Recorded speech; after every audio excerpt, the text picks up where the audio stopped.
Halo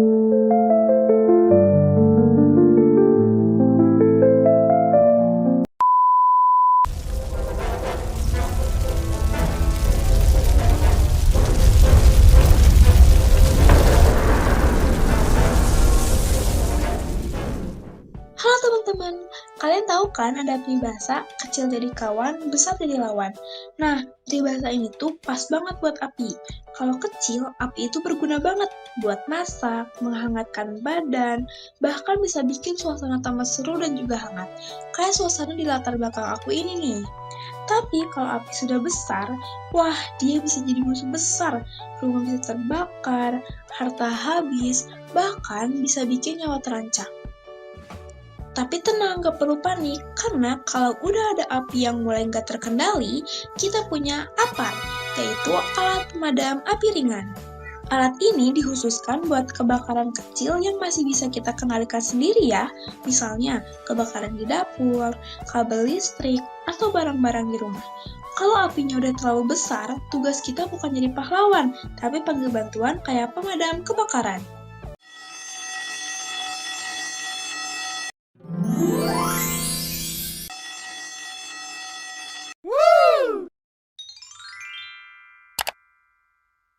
Video tadi adalah contoh dari penggunaan APAR atau alat pemadam api ringan untuk kebakaran kecil di dalam laboratorium.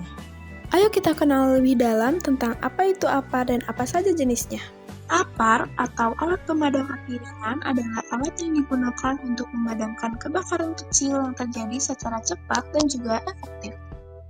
APAR dirancang agar mudah dibawa dan digunakan oleh siapa saja, bahkan oleh orang yang tidak terlatih sekalipun. Alat ini berisi bahan pemadam yang bisa berupa air, busa atau foam, karbon dioksida, ataupun serbuk kimia tertentu tergantung pada jenis kebakaran yang ingin dipadamkan. Setelah kita mengetahui jenis-jenis APAR, kita juga perlu tahu nih, kalau gak semua kebakaran itu sama loh. Mereka punya kelasnya masing-masing dan juga cara penanganan yang berbeda, serta jenis APAR yang tepat untuk memadamkannya.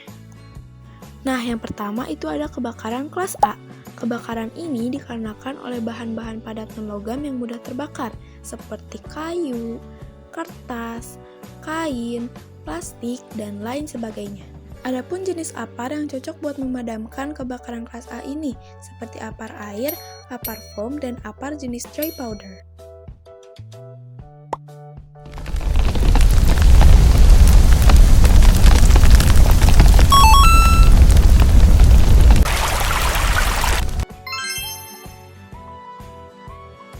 Nah, selanjutnya ada kebakaran kelas B.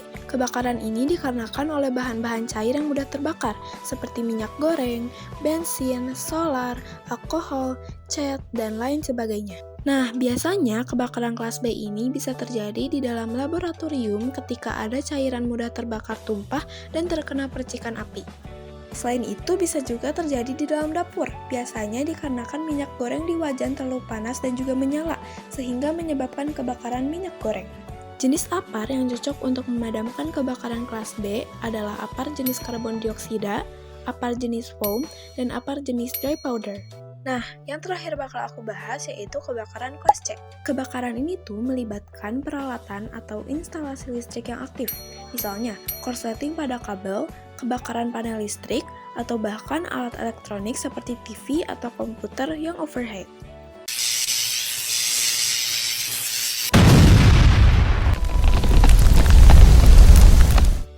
Kalau ada kebakaran kayak gini, hati-hati banget ya. Jangan pakai air untuk memadamkan, karena malah bisa bikin arus pendek dan juga bahaya kesetrum. Kita bisa pakai APAR jenis CO2 atau serbuk kimia kering, yang aman dan juga nggak bikin alat elektronik makin rusak. Jadi, tadi itu beberapa macam kebakaran dengan masing-masing kelasnya, serta jenis APAR yang tepat untuk memadamkan api tersebut.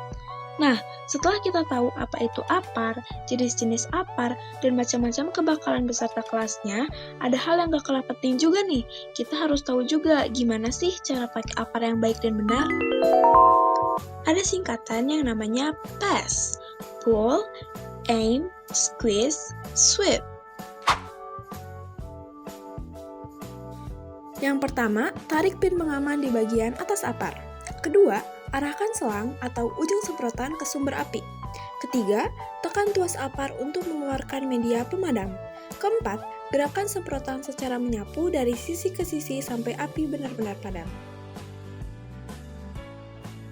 Dan itu tadi pembahasan mengenai APAR mulai dari jenis-jenisnya, kelas kebakaran, hingga cara menggunakan APAR dengan benar. Jadi, sudah tahu ya mengenai apa itu APAR, jenis-jenis APAR, kelas kebakaran, dan juga cara menggunakan APAR dengan benar. Semoga informasi yang ada di video ini dapat bermanfaat, dan jangan lupa untuk selalu siap siaga. Terima kasih sudah menonton. Sampai jumpa di lain kesempatan.